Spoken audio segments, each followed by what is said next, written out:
One thing bugging me. Al DiOrio, capital D-I, capital O-R-I-O. My name's Barbara Iannarella, and I'm 58 years old, and I'm Al DiOrio's sister. When Al died in 2003, I felt pretty much alone after that.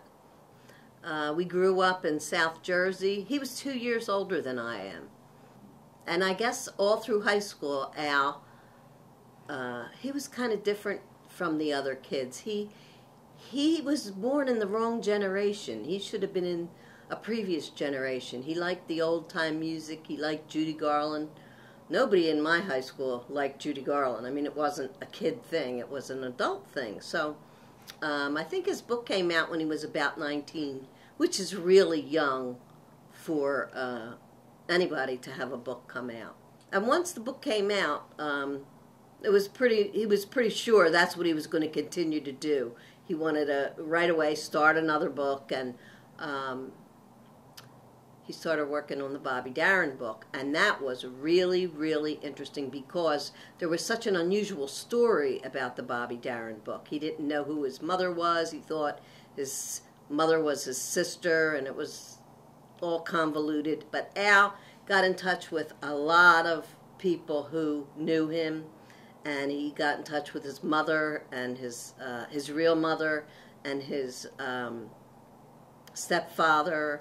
And I remember when A&E wanted to do a biography on Bobby Darin, and for some reason they decided Al would be the best source for information. Bobby's dear mother passed away, and he was really hit hard. I think for years after that, he really felt her loss a lot. He did a lot of touring with that. He did some interviews. I don't know what cities, but around the country, you know, maybe Chicago or something. He got some talk shows and things like that. Yeah. Bobby Darin was born Walden Robert Casado. Walden was his mother's maiden name. Shortly after Bobby's birth, Nina married a man by the name of Charlie Mafia. And Charlie was a big fan of music and would have a lot of records around the house. Frank Sinatra and Peggy Lee and the guys from the 40s. And Bobby grew up around that music and played it constantly. Saturday night is the loneliest night of the week. Anything Bobby attempted, he met head on, and he was terrific at. He could play 5 or 6 instruments. He obviously was an award-winning singer. He was an award-winning actor. He was a very successful songwriter. He had a very good business mind. He was known as a very good dancer. The Bobby Darin book was published in, I'm going to say, the early 80s. And then right away he started working on another Judy Garland book, which was called A to Z with Judy Garland, or it was facts, and he put them alphabetically in the book about Judy's life and her career.